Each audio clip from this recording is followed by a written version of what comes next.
Welcome, everybody. My name is Justin, and I am an addict. I have been actively working the steps in the rooms of recovery since September of 2013 and am grateful to be sober, one day at a time, thanks to my God, the steps, and the fellowship of other addicts. RECO12 is an organization with the mission of learning and sharing the similarities of addiction of all kinds and gaining and sharing tools and hope from others who are walking a similar path. Speakers from our past meetings have represented many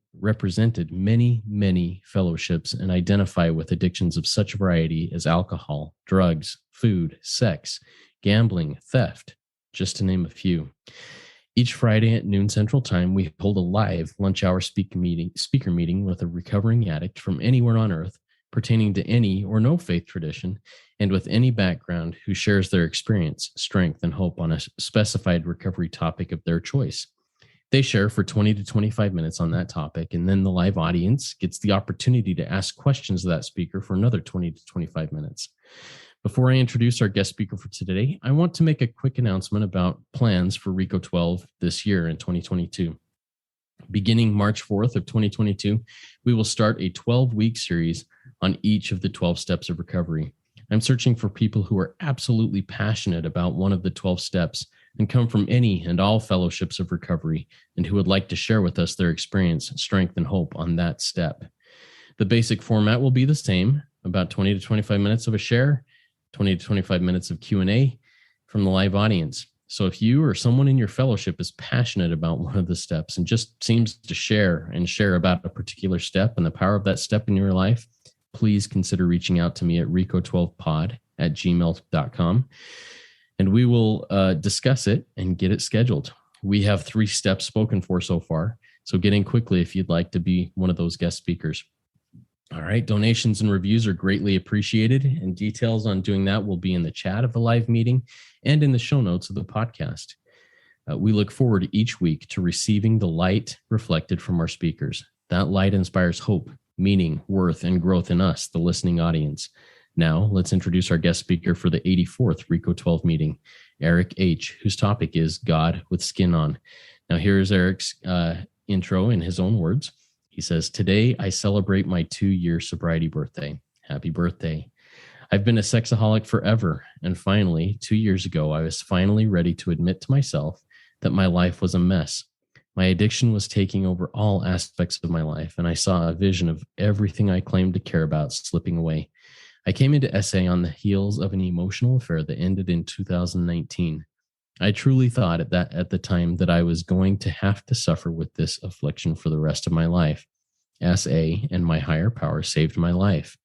The thing I craved most and never got as a child was emotional connections. I found the real connection here in the rooms of SA, and it's given me the tools to use to make those connections in all aspects of my life. Happy birthday, Eric. The floor is yours." Well, thank you so much, Justin. I really appreciate the opportunity to speak on this special day. When I first reached out to you, I looked at the calendar and said, holy cow, I literally get to be on a podcast that I love and enjoy on my birthday if I have the opportunity, and it happened to work out. So it's a blessing to be here and be a part of recovery and be a part of this podcast and this fellowship. So I may get emotional. I wasn't feeling emotional a few minutes ago, but I may end up being emotional during this talk. And I've learned in this program that emotions are A-okay. So whatever happens, happens, and we'll leave that part up to my higher power. I will start with the problem. And I don't like to talk about the problem anymore. I've been here for 2 years, and I rather talk about solutions. We'll get to that, but the problem got me here. And in the problem, I still found, looking back on it, the reason for this topic, and that is God with skin on. So I am grateful for the road I traveled prior to this. I don't want to shut the door on it. And so I'll speak a little bit about how I ended up in this program. And like my intro said, I've been a sexaholic forever. It started out with just fantasy. I lacked emotional connections with other human beings as a child, especially with my parents, and so I found myself escaping into books, into reading, and that was my first foray into fantasy. But that quickly led to just the lust and the sexual obsession, the objectification of other human beings. And now, 2 years into it, looking back on it, man, that's just been my life constantly. And what ended up getting me into the rooms of SA was an emotional affair. And 2 years ago, I would not have even been able to define my relationship as an emotional affair. I thought I was literally just being friends with a female person. I had no idea that what I was doing was an emotional affair. So I met this person. We both go to the same church, and she was looking for a companionship, looking for a friend. I was looking for the same thing. Like I said, I lacked emotional connections as a young person. So anytime I could have some kind of emotional connection, it was a godsend to me. And it started out great. We were fast friends. We started talking about deep things, and that's what I always craved as a human being, was being able to have a really deep conversation with another human being, and I just rarely got that. And so this person provided that very deep connection, and we started talking about our own addictions. We're both SAs, and she's got her own stuff going on. I had my own stuff going on at the time. And I thought, man, this is great. We can be each other's accountability partners. We can talk about things that we can't share with another human being. There were a lot of good reasons to be in that relationship, but it quickly turned. It only lasts, like affairs do. It only lasted a few months, and things started to get really wonky, started to get really weird. And in fact, my wife wrote a 3-page document prior to me coming into SA, defining the relationship. That's a term younger people than me use all the time, but she literally sat me down and she said, if you are going to continue to have this relationship with this person, here are the ground rules. And that was really a wake-up call to my life being a mess. What ended up happening, though, was this person actually told me about SA. And so in the middle of 2019, as our affair was unraveling, this person had told me, look, there's this program out there for people like you, people like me, that can provide help if you're really looking for help. Because she told me straight up, she's like, I don't think I can be your accountability partner anymore. This isn't working any longer. And I tried like heck to claw that relationship into existence. And I didn't want to let it go. But yeah, she told me about this program, and I was scared. I was scared as heck to even consider the fact that I might be an addict. But I didn't have any other outlet. And what happened at the end of my relationship with her was I realized that the fantasy and the objectification that I was just making up in my mind had now turned into something real, that emotional affair was going to lead to physical affairs with other women. And I saw this vision of myself standing at the edge of a precipice. This dark pit was in front of me. And I said to myself, if I take a step into this abyss, into this nothingness that is out there, this path that is leading me farther and farther away from my religion, farther and farther away from my family, that there's no coming back. I will be in this pit for the rest of my life. And that scared me to death. And so I started praying like crazy to my higher power. I remember distinctly praying. I said, God, please, if you are out there, I want this affliction removed by the time I am 40. And he did that for me. It's absolutely amazing. In fact, the next thing that happened was on the heels of this affair, I was praying. I was in a group setting at my church, and I was in line to go to see a priest for spiritual direction and confession. And I was praying in line that I would be given the opportunity to talk to the pastor of the church in which this woman had told me was leading or knew about an SA group. And at that time, I thought it was just a rumor. I didn't know what SA was. I didn't know how to contact anybody. I just heard that there was a priest in our local community that had meetings at his church, and I really needed to talk to this guy. And by the grace of God, I got to go into his room and talk to him about what had happened and what was going on in my life. And it's funny because at the time, I start laying all this stuff out on the table. Hey, I hear this rumor that there's these meetings. I really like to be a part of this. I think I've got a problem. And he looks at me and he says, Eric, how many times a month are we talking? Are we talking a few times a month? I said, no, I'm talking a few times a day. And he rocks back in the chair and he's like, Eric, you've got a serious problem. And I said, I know. I want out. And so that was my first realization that God actually has skin on, that in the midst of the pain and the suffering, this person that I had an affair with was at least had a spiritual life enough that she was willing to point out that there was an exit hatch, that there was an escape hatch of which if I was willing to take the steps, I could get through that door. And the same thing with the priest that I was talking to. He immediately gave me the phone number of our local group, and I was able to reach out. So that was in December of 19, and I entered the rooms of recovery January of 2020. And it's been an absolute blessing on the back of that pain and that suffering that I find myself here celebrating 2 years of sobriety. And I didn't think that was going to be possible, quite honestly. It's absolutely amazing. So like I said, I'm a solutions guy, and so I want to spend some time now in the solution, because the first meeting I attended in January 16th. So to be rigorously honest, I was so full of pride and so full of ego that I wanted to be sober, quote unquote, when I walked through the doors of recovery. So my sobriety date is January 14th. My first meeting was January 16th. And it just happened to be the day that my local group was meeting. And so I walked through the door.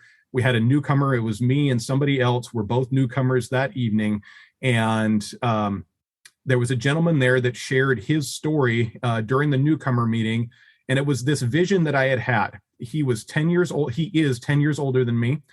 He is currently my sponsor and has been my sponsor for the last 2 years. And so I'm going to dive into sponsorship as a form of God with skin on. But in his newcomer share, he laid out his experience of being an addict, of having affairs with other women, all of this stuff. And he's 10 years older than me. And I immediately, like, this vision that I had of the abyss was made clear, because I knew that's exactly where my life was going over the next 10 years. If I continued down the path I was going, if I didn't have sobriety, I knew I was going to follow that same exact path. And so that's what led me to asking this guy to be my sponsor. And he has been for the last 2 years. And it's been an absolutely wonderful experience, because in that I've learned that in this fellowship, people have my best interest in mind. And I never had that growing up. I never had that emotional connection where I trusted other people to have my best interest in mind. But this particular person did.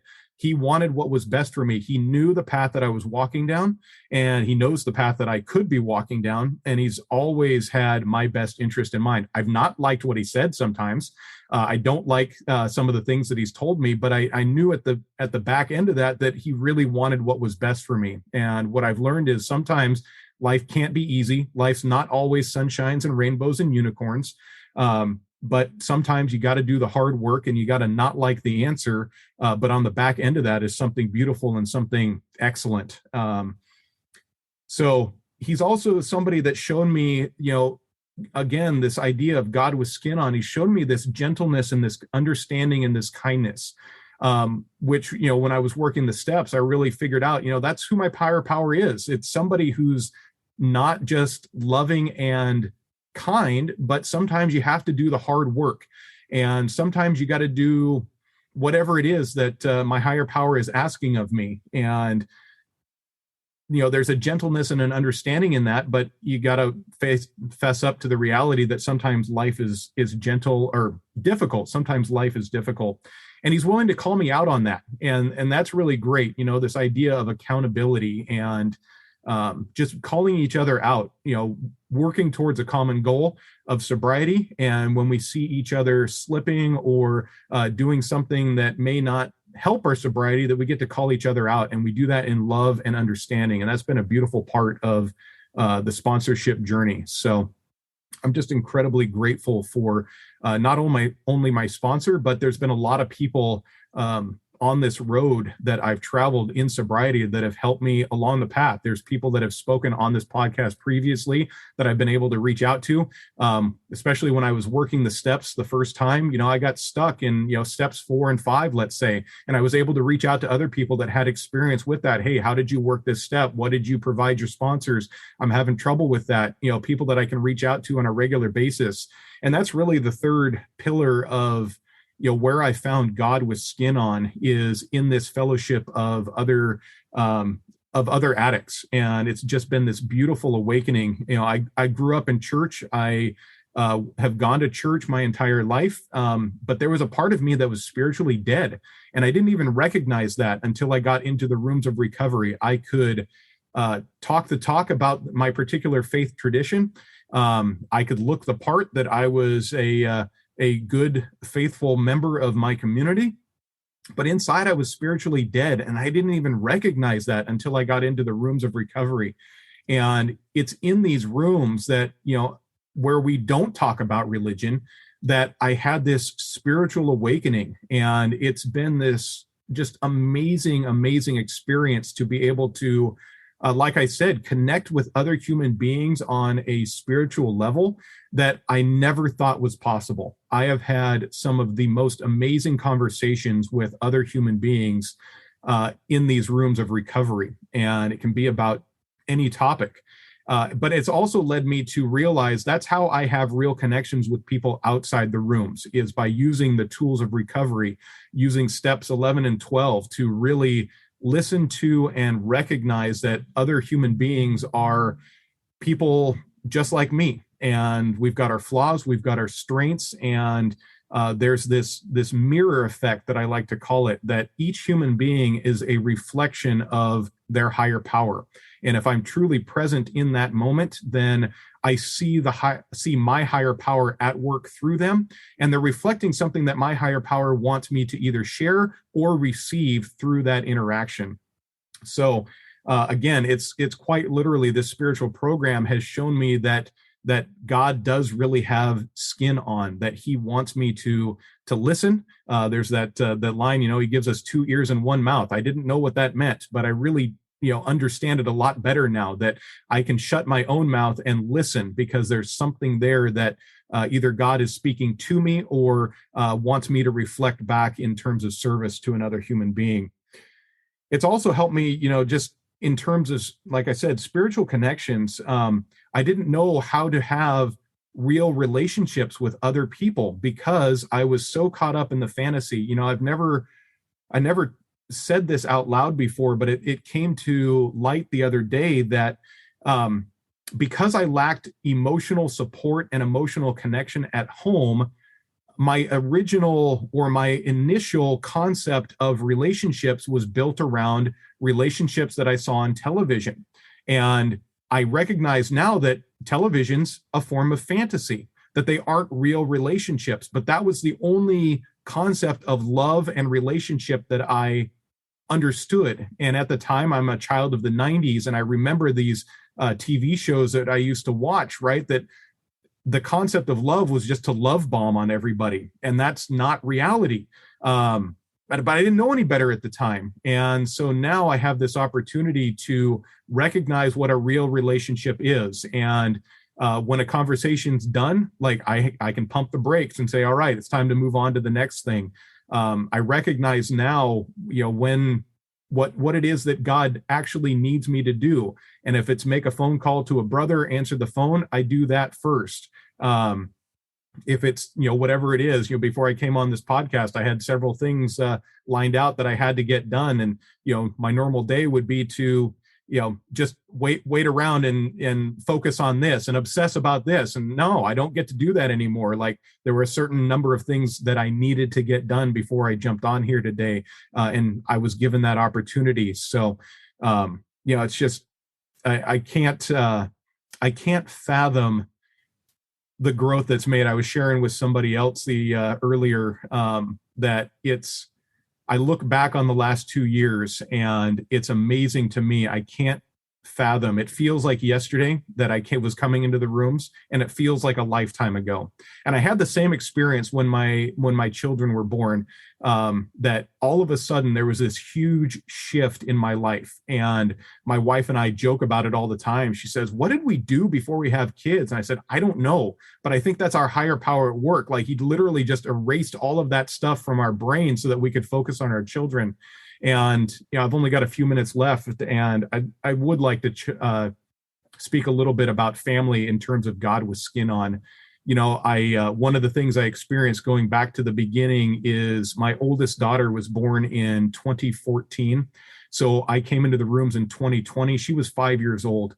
And I saw this look on her face, this look of detachment, because I was so full of resentment. I was so full of ego.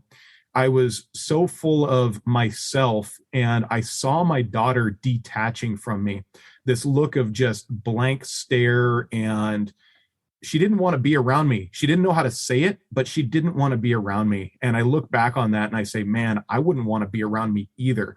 Like, why? I was a terrible human being, or I acted in a terrible way. I recognize that I'm not a terrible human being. I'm a sick person trying to be well. And, my family has been one of those places where I have seen, again, this God with skin on, being in recovery with my children.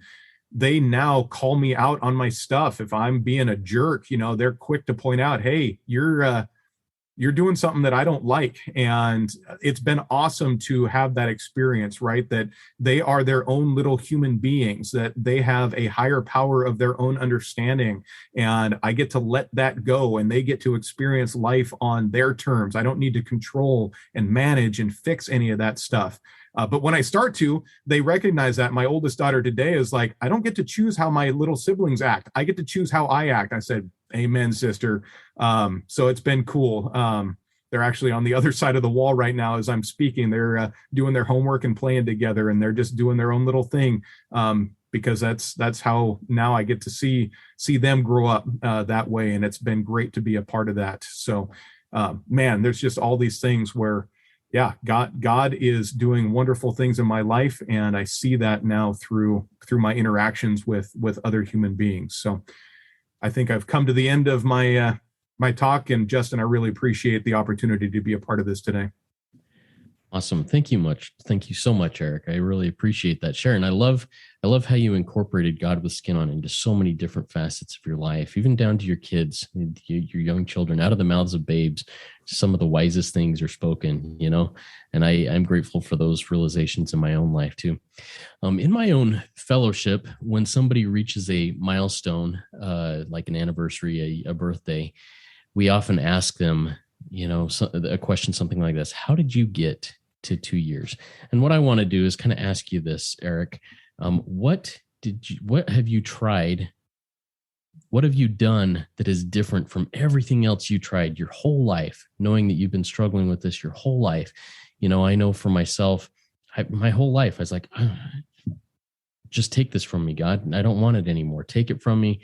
And I tried everything I thought I knew how to do. What have you done differently to stay sober for the last 2 years, one day at a time? Yeah, for sure.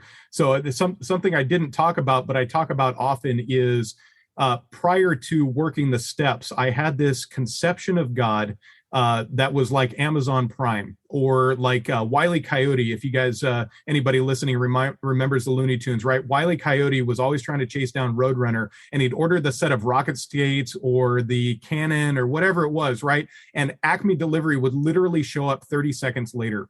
I had no concept of God's timing. It was all about me. I wanted things done. So if I prayed something, and I grew up with this misconception in my church that if I prayed, God would do something. But in my mind, it was God is going to do something on my terms and in my time. And what I've learned through working the steps 1, 2, and 3, baby, you got to, like I'm talking about anybody else. I have learned to surrender. Surrender, surrender, surrender. Step 1, absolutely surrender. When I was finally able to recognize what surrender looked like, my world changed.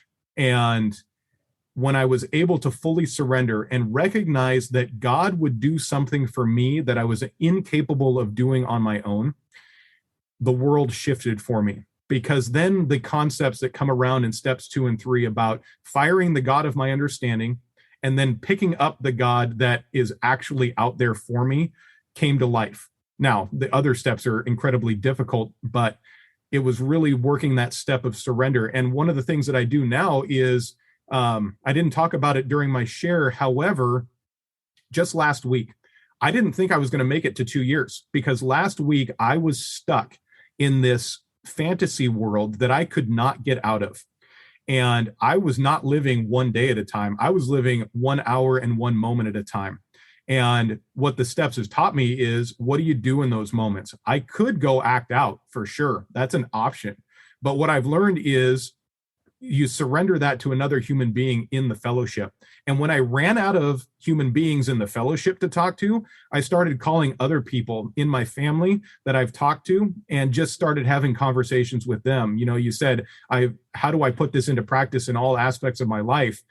I just started calling people, and that act of surrender finally gave me enough distance between the obsession and my own stinking thinking that I could then fully surrender and let it go. So yeah, and now I'm here. It's 2 years. So one day at a time, 1 hour at a time, surrender it out and give it to God, because he does it. Like you said, it's how do I do it? I can't. I literally can't. And I was presented an option there with the veil between my spiritual life and my spiritual death. I was reminded a week ago how thin that veil actually is and how quickly I can die that spiritual death if I go back out there. So I'll pass back to you, Justin. Thanks. Awesome. And you mentioned that until you realized what surrender looks like to you. And I know this is a semi-unique thing to everybody. And you did mention, hey, I make a call. That's kind of a surrender thing. Is that what surrender looks like to you? Is that what it initially looked like? How does it evolve? How has that process evolved to you? Because surrender to me was such a foreign concept when I first came into the rooms. In fact, it took years of being in the rooms before I went, oh, I get it. So what does that look like specifically to you? Yeah. I tell people in the big book, it says that the promises of the big book, right? That these things happen sometimes quickly and sometimes slowly. And for me, this particular thing about surrender happened quickly. And for that, I am extremely grateful. I knew I had no other option when I first came into the room. I knew if I continued down the path I was going, I was spiritually and probably going to be physically dead. My wife and I are both very strong personalities, and she jokingly, she found this old Victorian story about where a wife got very resentful at her husband and apparently sewed him into the bed sheets and then beat him with a broomstick. And I knew my wife was capable and willing and going to do that. So yes, was there an external motivator? Absolutely. But I knew there was no other option. And so I very quickly surrendered to my sponsor and did whatever he told me I was supposed to do. If it was make a phone call, I made a phone call. If it was read something from literature, I read something from literature, because I was a terrible coach of myself. I needed somebody better than I was to help me through that process. And it happened quickly for me. I had this experience only about 3 months into recovery in which I actually felt God give me a hug. And I had never felt that before. And when that happened, I was like, oh my goodness, this is what this is. This is what surrender is. If I can just lay back into that hug, he's got me and I don't need to worry about a darn thing. And the world can be blowing up around me, but he's got my back and he knows what's up. So yeah, I'm grateful that it happened quickly. I know that's not the case for everybody. I'll pass. Thanks. Thank you. And thank you for reminding me of my own experience of God give me a hug. I just refelt that now. So I'm going to try not to get emotional, but thank you for sharing that. We have a question that came in from our live audience, and a reminder to our live audience: if you wish to ask a question of Eric, please type it in the Q&A link at the bottom of your Zoom window. It looks like two speech bubbles over the top of each other. This comes in from someone who is an anonymous attendee, and they said, "Wonderful share. Thank you. You mentioned reading. Was that like fiction escapism type things? And how do you remain sober with that?" Yeah. So yes, my original escape was with fiction, and I remember I was an avid reader. I loved going to the library. I loved checking out books. When I was a young person, I would check out like the Hardy Boys books, and I literally, or Choose Your Own Adventure. Like I said, I'm a child of the 90s, so those were super popular. I'd literally read them cover to cover.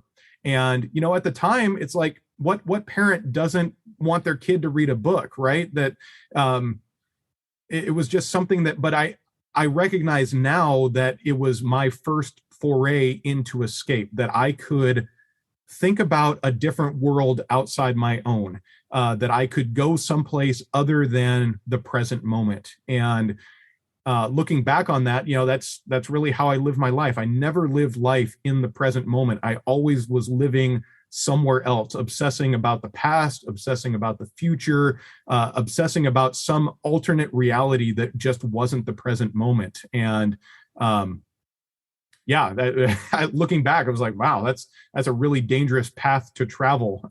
But I'm grateful that I can, share that experience with my own children. I kind of recognize that now in my own children, and I can share that, hey, this is what happened in my own life.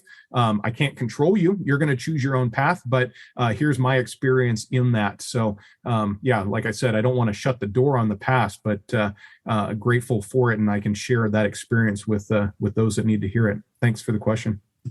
Excellent. Thank you so much, Eric. You mentioned what kind of brought you into the rooms of SA was an emotional affair, and you went into some detail about what happened there and everything like that. I remember in my own experience, that is something that also brought me into the rooms of recovery, was an emotional affair.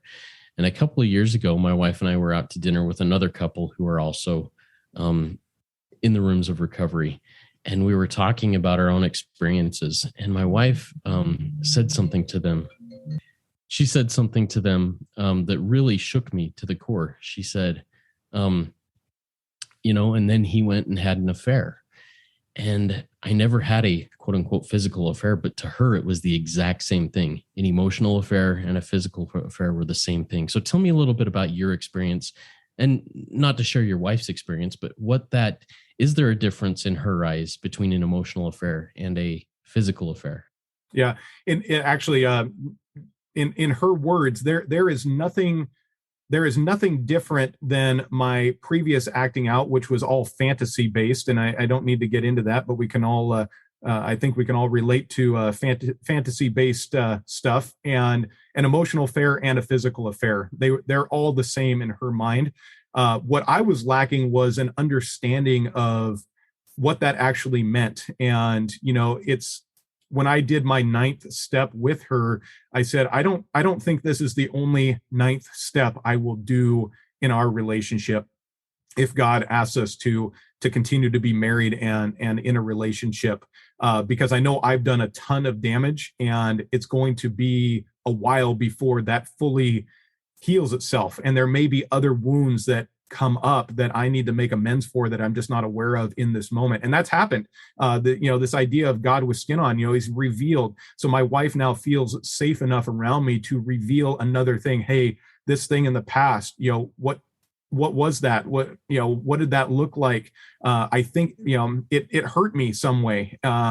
And so it's really given me this opportunity, because now we're in this kind of safe space, but I can totally relate to, conversations. Like I said, if sitting around, with, she's one of 5, one of 5 girls in her family. So we see her sisters all the time. Right. And so part of my part of my addictive behavior has impacted each one of them and her relationship with each one of them. So like you said, we'll be sitting around as a family and somebody will pop something off. And one, I'm grateful that people feel safe enough around me to say that out loud. And I express that. I was like, man, I'm so grateful that you feel safe enough to say that. Cause yeah, I was a jerk. I was a terrible person to be around.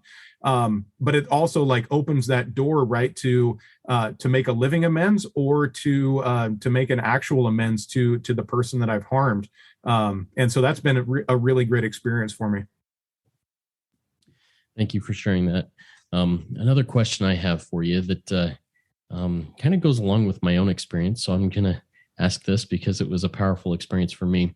You mentioned that you grew up and maintained a very faithful relationship with your religion throughout your life.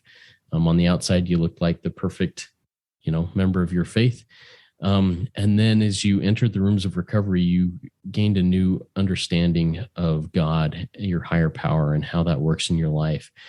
What is the difference to you now between God and church or God and religion? And how does that work now in your life? Yeah.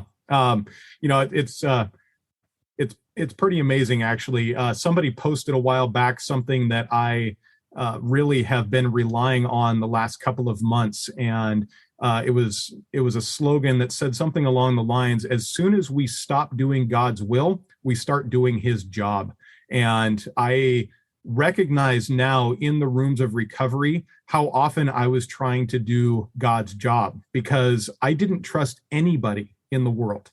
Sometimes I didn't even trust myself. And so if I didn't trust my higher power, then I was constantly trying to do his job because I didn't think he could be doing a good enough job in that.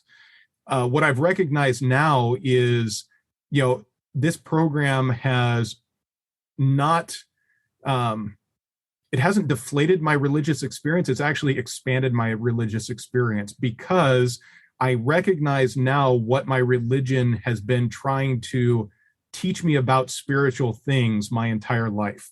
And for this program, I'm internally grateful, right? That by talking to people with other religious experiences, by talking to people with no religious experience, I've had this spiritual experience that my own faith community has been trying to teach me about my entire life. And by that, I can now say, all right, God, what is your will for me? Not his job, but what his will is. And what his will is to simply love and be merciful and gracious towards other human beings because we are all human. And I don't have to have a perfect world around me for me to live my life. I can allow other people to do what they want to do, what they need to do, etc., without me trying to control, fix, manage, do all of the playing God, like to say in the rooms of recovery. I was just doing that way too much. And I was spiritually dead because I was constantly trying to do God's job instead of leaving his job up to him and letting him tell me what to do. So I hope that answers the question. Awesome. I have a very similar quote to that just posted right behind my computer. I'm pointing at it right now. Am I trying to do God's job or am I going about trying to be at God's work? Yep. And what a blessing that is to realize that I am not God. If I try to be God, I am a terrible God. And I'm just going to screw things up for me and for everybody else around me if I'm trying to do his job. Yep. Beautiful. Thanks for sharing that. All right. Reminder to our live audience, if you do have questions, type them in the Q&A link there at the bottom of the window. We'll get to those. I have a couple more questions here that I've written, but love to hear more from our live audience. So you came into the rooms of recovery right about the time that COVID started threatening and eventually within a couple of months disrupting our entire lives. Mm-hmm. I know lots of people who were very early in recovery when that happened that just went off the rails because their support system changed. It came out from underneath them. Mm-hmm. How did you navigate that successfully with that massive change in your life, in everybody's life? That's a loaded question, Justin. How did I do it? I didn't do it. Not at all. It was not me 100%. In fact, I I had a very, so it's kind of crazy thinking back about this. Yeah, when my first meeting was in person, and the first few months of recovery were in person. And like you said, then the world changed around me. But what I found was the online meetings. People switched to the Zoom meetings very quickly. Our own local group switched to the Zoom meetings very, very quickly. And nothing in terms of my recovery really changed, except I didn't really see anybody face to face for a full year. Thankfully, our home group is back to doing a hybrid setup where we do meet. Those that are able can meet face to face, but we also offer a hybrid setup. So people are coming into our local meetings, but from all over the place. And it's been an absolute beauty of recovery, because I think for me, at least, what I recognized was that there are literally people all over the world. Especially when you attend, like for me, the noon SA phone meeting was a huge boost to my recovery, because I could call into that and there's people from all over the world attending that. And it's like, oh, it's not me. It's all of these other people that have similar experiences. And that was an awesome experience for me.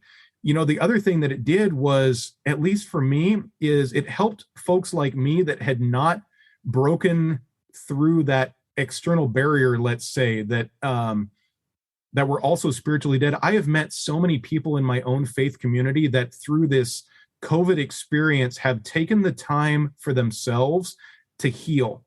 And whether they're working a recovery program or a recovery style program, I don't flip and care what they're doing, but they're working some kind of program for themselves that's not just a theological, not just a church program, but actually a spiritual program. And I've met so many people like that through my own just church experience and being out in the community. It is unreal to me how many people are working a program now. And it's just been beautiful for my own recovery. And it's been beautiful to have, like I said, that real meaningful connection with people.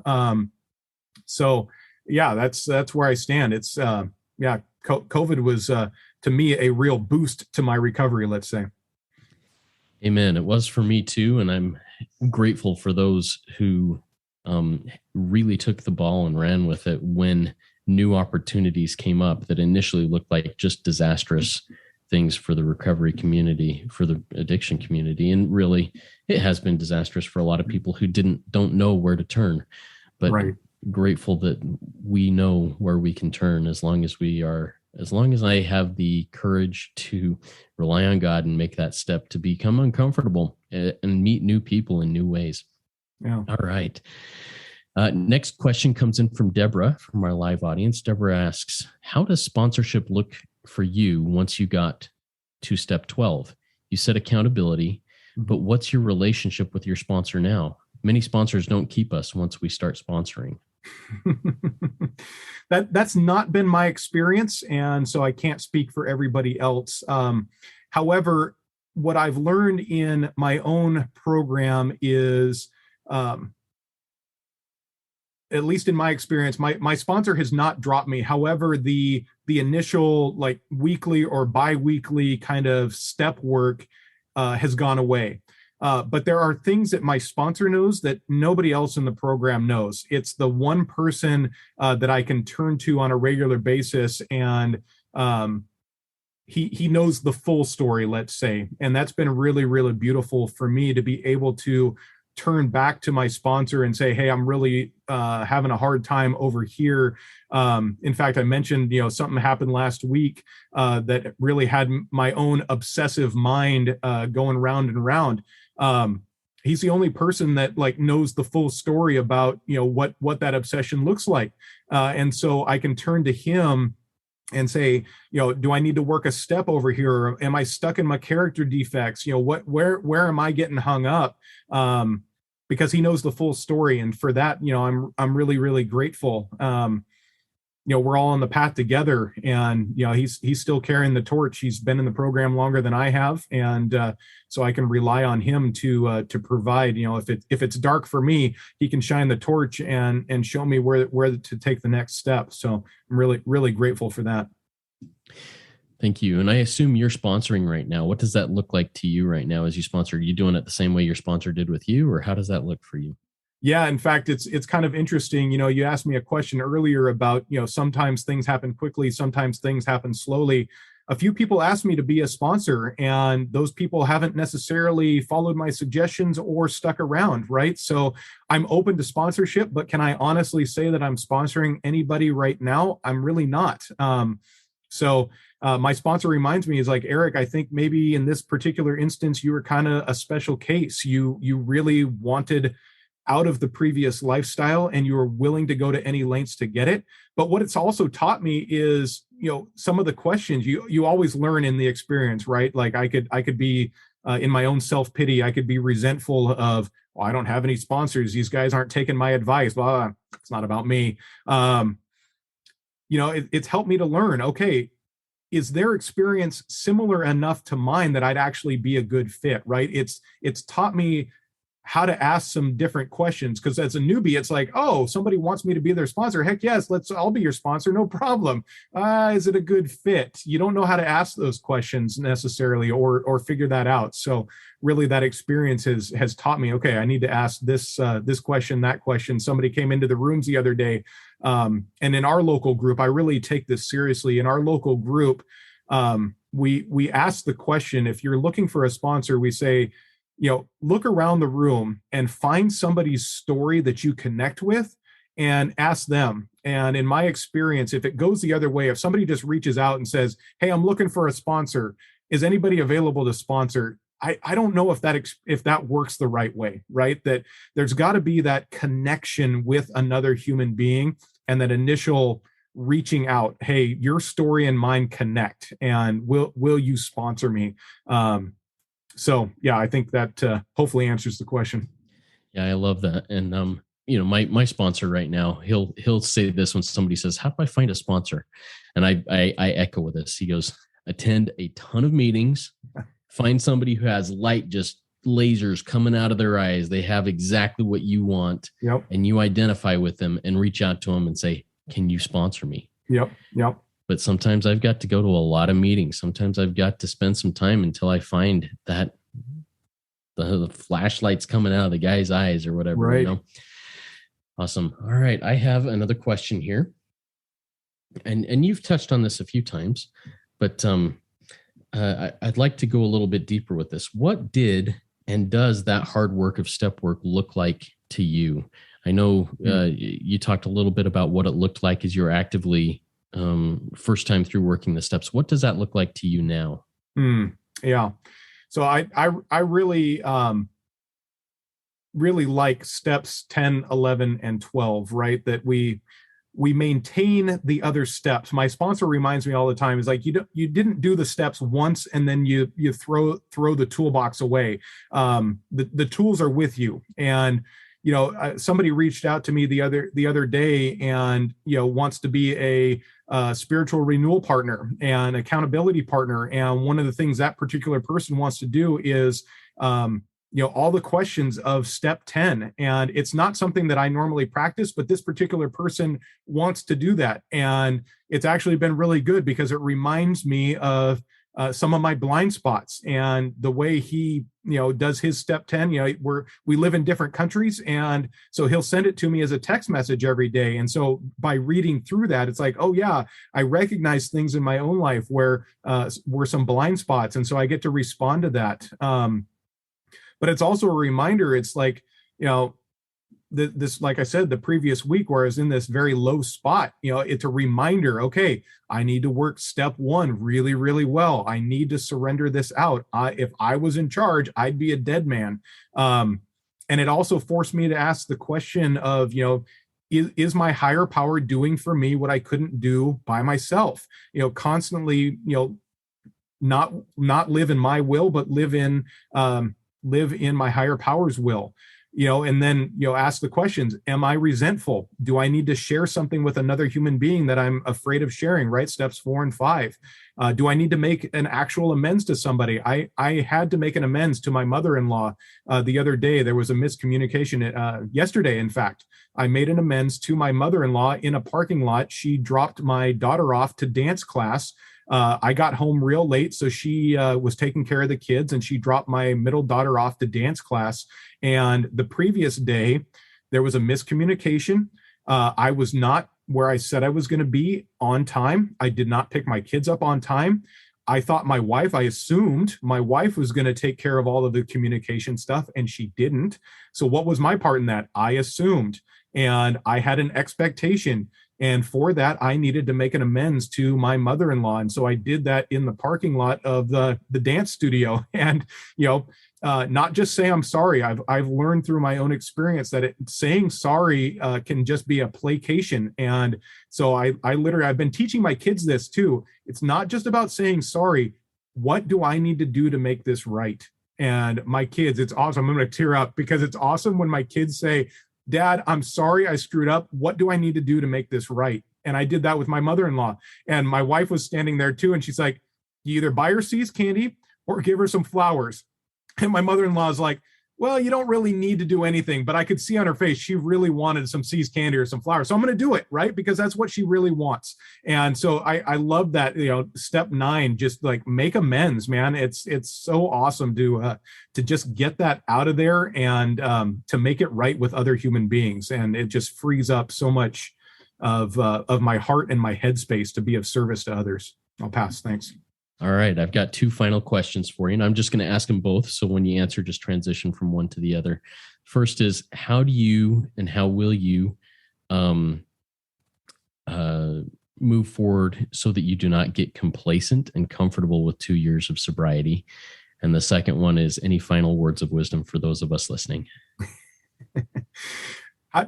It's funny you asked that question, Justin, because I was literally just before we started this podcast, I was asking myself, how do I not get complacent? It's so easy to, like some people like to say, it's like, you can't stay clean on yesterday's shower, right?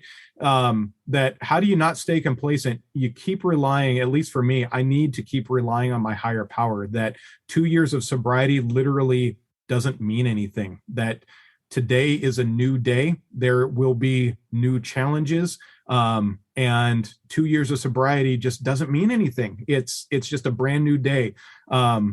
It's the present moment. It's living in the here and now. And, what are some words of wisdom?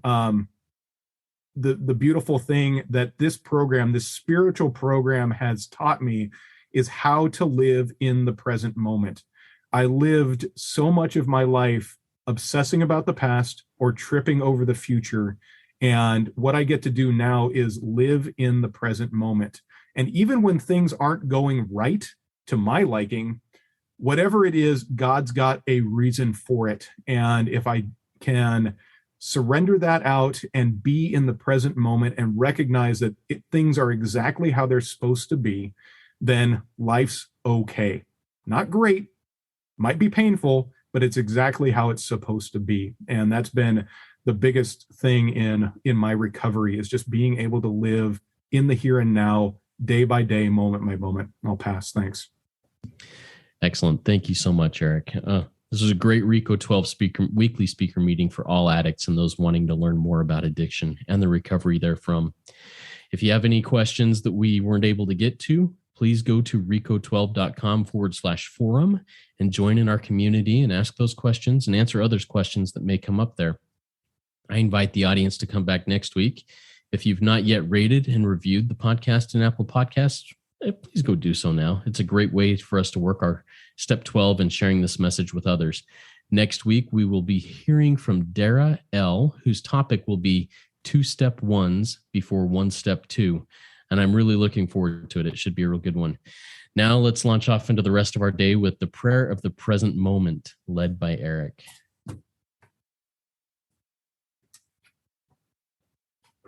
Thanks, Justin. And, before I say the prayer, I just want to give a shout out to, there's a young SA group. And as an older person, seeing a younger generation working a program of recovery, it brightens my day and it brightens my heart. And I love seeing the recovery that young people bring to the program, that they've recognized something wrong. So this prayer is actually written by a young person, and it's from a book that was given to my children at Christmas. And when I opened it, it really touched my heart. So the prayer of the present moment.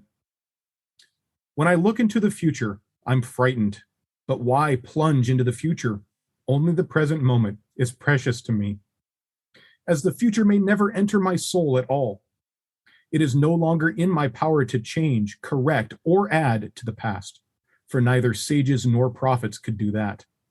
And so what the past has embraced, I must entrust to God.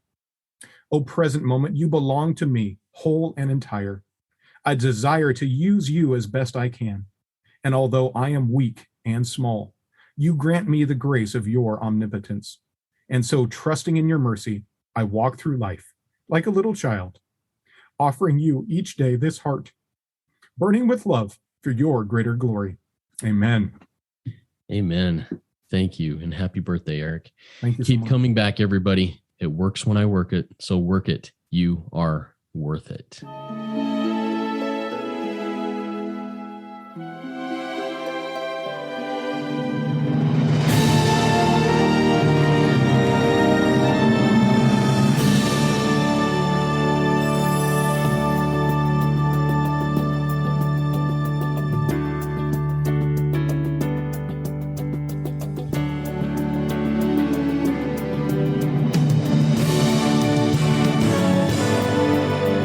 Standing still a moment, carving out this time, reflecting on the landscape of this life of mine. Peaks too high to conquer, streams too wide to cross, troughs too deep to walk through without incurring loss. Yet here I am, still standing tall, despite the rough terrain. One like me survived the storms and walked through wind and rain. Still standing, I will fight the good fight, still searching for glimmers of light.